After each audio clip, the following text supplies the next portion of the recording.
So, Secretary Blinken, dear Tony, welcome to the NATO Foreign Ministerial meeting here in Bucharest. It's always a pleasure to meet with you, and thank you so much for your personal commitment, support through NATO to our transatlantic bond. We meet here in Romania, and I think that is very timely and important because Romania is a neighbor to Ukraine, and we see a war raging on there, a war where President Putin is failing, but he's responding with more brutality, attacking Ukrainian cities, attacking critical infrastructure, and President Putin is now turning winter into a war or a weapon of aggression against the Ukrainian people.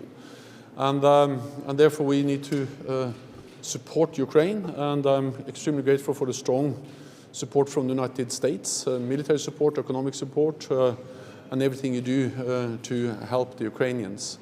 And I'm absolutely confident that the message from the meeting here today and tomorrow will be that NATO allies will provide and continue to provide unprecedented support to Ukraine. We need to stand together because it is in our security interest to ensure that President Putin doesn't win, because that will send a message that authoritarian leaders can get their way by using brutal military force. We will also address the challenges that China poses to NATO, to our interests, our security. And of course, we'll also meet with Foreign Minister Kuleba from Ukraine, but also the foreign ministers from our close partners, Moldova, Georgia, and Bosnia and Herzegovina.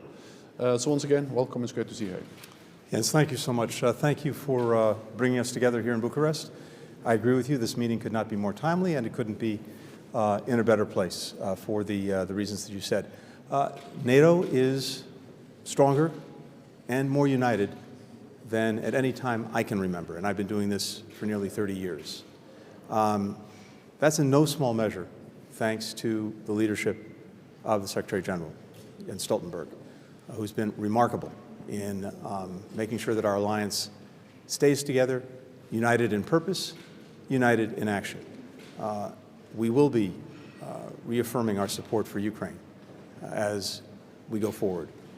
We will be reaffirming our support and the work that we're doing to strengthen our own alliance, work that was critically important at the Madrid summit and that will now be carrying over to Vilnius next year.